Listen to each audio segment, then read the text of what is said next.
Not sure if you saw my two videos that I posted earlier today, but they were data-driven analyses that showed why Tesla could theoretically hit 562 or 820 by the end of this year. Now, my real number is the all-time high being hit in January after the earnings in January.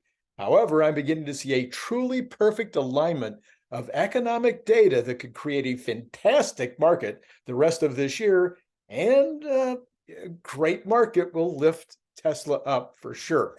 Anyway, I'll update my Tesla prediction for this week after we cover the basic financial news that's coming up this week.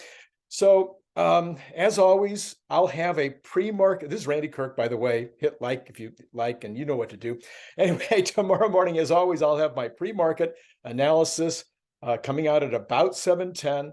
But please note that in addition to that, I have lined up interviews this coming week with Jeff Lutz, Brian Wang, Herbert, Larry Goldberg, and I've got other ones that I'm still working on in terms of reporting pre and post earnings. So aren't you going to want to hear all of that? So hit subscribe, hit notify so that you make sure you don't miss any of that. It is going to be a phenomenal week. Okay. Wow. Oh, by the way, did I say anything about Patreon? Oh, yeah. Somebody, they tapped me on the shoulder. It was my wife. She tapped me on the shoulder. Remind them about Patreon. Okay, there's original content now going up on Patreon. 7-day free trial. You need to join. Lots of people joining this week. Thank you very much. It really matters. Okay. All right. Well, most of you, and certainly I, will be focused almost 100% on Tesla this week. There's plenty of other stuff going on. And keep in, at least in my opinion, this may not be your opinion, but I believe that Tesla stock is 60% up or down based on the risk on or risk off attitude of the market and the general bull, taking place. So if the market, we saw what happened, the market got risk off and the bull market ended, the bear market started, and Tesla went from 400 to 100. It was just crazy. But wasn't all because of, it wasn't anything to do with Tesla fundamentals. It was 100% largely to do with what was happening in the market. Yes, there were other issues in terms of the narrative. We've had that conversation. And if you don't know about my narrative thinking with regard to Tesla, I guess I should refer you back to earlier videos. Go on my channel and look for earlier videos on the narrative. Maybe I should redo that this week a little bit. Okay, so how the market's behaving and especially how risk on it is going to have a huge impact on Tesla. So the bull right now is AI related. So I think the risk on attitude is coming back. And that is going to get Tesla going because Tesla is now being recognized as an AI company. Well, the big action this week will be banks' earnings, and then enough of other company earnings, lots and lots of other company earnings this week. There's enough of it in this kind of the first week of earnings season is the market starts to get an idea of how things are going to go. Well, for months now, I've been telling you that we're in this push-pull situation where good news is bad news is good news because we needed the overall market, the overall economic situation to cool off so the Fed could stop and raising interest rates. Well, I think we've turned the corner on that. The market is over inflation. They have discounted inflation. It's over. They're not thinking about inflation. The Fed has dismissed any Fed increases after the one coming up next week that is still a week from now, which is probable, not totally impossible that they would still pause at that time. But the market has decided that that's it, one and done. I think it's only 22% of the economists polled think there will be any more increases this year. And I'm beginning to think we could see a decrease by the end of the year. And if the Fed increase for a week from now, which is what's the date on that? I'm forgetting right now. It's the 19th plus, it'd be the 25th. That's the day they're going to be voting on that. That increase, that 25 basis points is baked in. If we don't have that increase a week from Tuesday, then the market will have a 500 down day. Okay, 500 points up. All right. So if I'm right, good news is now good news, especially because almost all the reporting right now is that the economy is really sluggish. This is point 2 of my theory that we're turning the corner. So because the economy is sluggish, maybe it's going to go up 1%, maybe it's going to go up 1.5, maybe it's only going to go at a half point, maybe it's going to be flat. The economy is sluggish. Most of the news coming in also suggests that the economy is sluggish. So there's enough room for the economy to begin improving, for there to become a little buoyancy under the overall economic situation without reigniting inflation. In fact, trueflation hit record lows again today, and it could easily drop below 2% next week. So this might mean that there's massive amounts of cash, $5.2 trillion in the money market funds, by far the highest ever, is sitting on the sidelines, and that might start to be, that money coming into equities might be the next leg of the bull. In other words, let me say it another way, it is conceivable that we will see a broader based bull that at least starts to sweep in more tech and AI companies as the risk market comes back in. If that happens, Tesla is very likely to be near the top of the likely benefactors of any such move. So that's kind of where I'm beginning to see where the market is going. A lot of the reporting this week will give us some help in seeing whether my theory makes sense. Well, that could easily result, if Tesla starts going up, if the market goes up like that, and if Tesla is just straight up between now and earnings, and then after earnings, maybe continuing on, if that all begins to happen, then you get the short squeeze, and then who knows what might happen at that point. Okay, let's get back to the general market for next week. That's what this show is supposed to be all about. What is happening this week that we need to look at? So if we have a good earnings week with a decent number of beats and reasonably good guidance, this would now be considered good news. If I'm right, not bad news anymore. This would be good news if we have turned the corner in the way the market is thinking. If we get good numbers and poor to bad guidance, that would now be bad news again and could create a beginning of some worry about a hard landing. But it might also creep into the thinking of the Fed as they get down to voting on next week on July 25th. So we do still have this 1 week, 10 days, if you will, where the Fed gets to think about what they're going to do next week, and they could still pause. And if this reporting this week is down, and if the real trueflation continues down like it has been, maybe the Fed will decide to pause at the last minute. Okay. Also coming this week is the manufacturing report from the Empire State Fed. That I think is on Tuesday, Monday, I think. This could be down. They're estimating it'll be flat. It was up last month. They're estimating it to be flat. I don't think this will mess up the market unless it's down like 4 or 5 or something like that, 3, 4, 5. Then the market might go, are we going to have a hard landing? But there's a lot more reporting during the week, but that's the only thing on Monday. So if we get 2 months in a row of those reports starting to show worse than sluggishness, yes, that'll start to hurt. So we've also got retail sales coming in on Tuesday. The street is expecting retail sales to be up 0.5%. That would be a 6% year over year run rate after being up 3% last month. That would be pretty strong. And I would expect that to be, again, good news.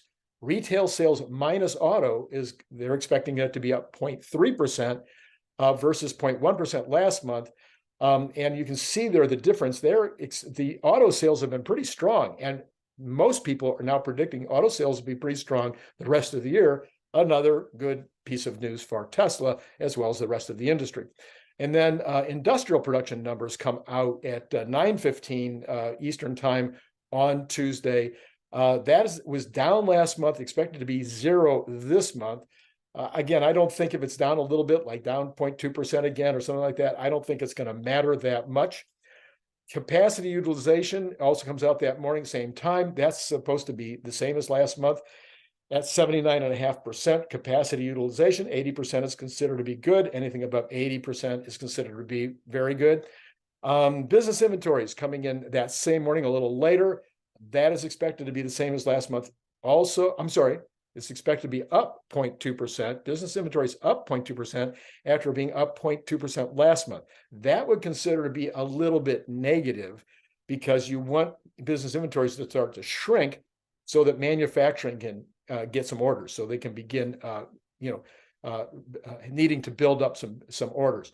Then you have the first of the housing reports on Wednesday also, which is the Home Builder Confidence Index. It was 55 last month, expected to be 56 this month. Everything is pointing to a housing market that is surprisingly good right now, no matter how you look at it. So in addition to the home builder confidence, we'll have housing numbers coming out the rest of that on Thursday. Now, I've seen articles all over the board on residential pricing. I believe that existing homes are still going up and will continue to go up this summer during season, but then they could come down a bit in the fall, say after October, November, December. We might see residential housing numbers begin to fall because of interest rates. That'll be interesting to watch and see what happens. Again, I don't think it's going to have any effect on the overall market, but it's interesting to see.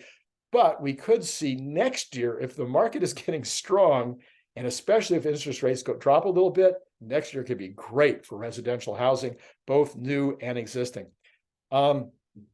Optimism, like I said, is for the home builders is up.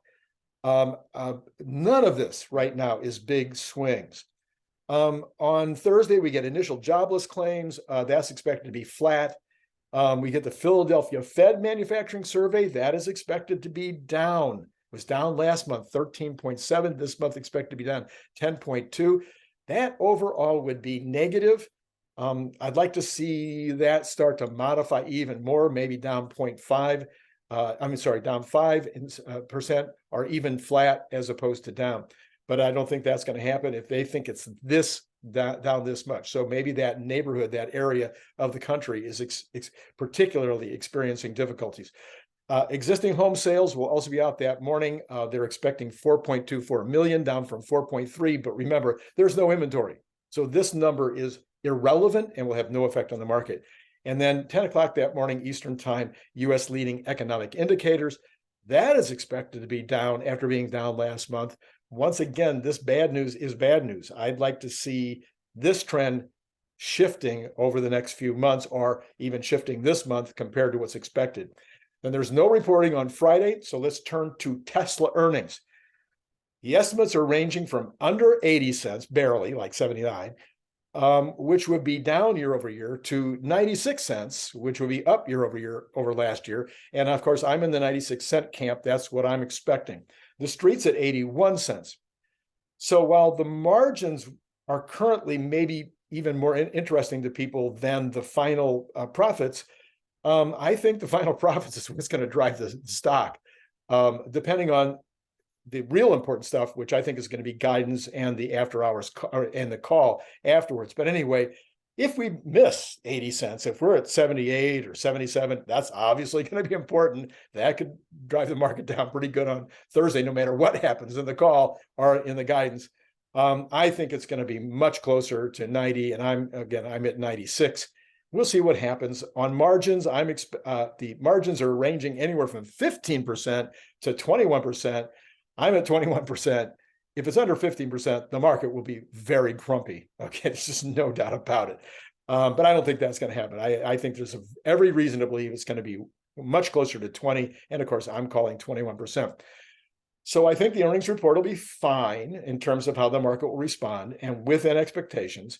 Then we'll see what happens with the guidance and what happens in the call.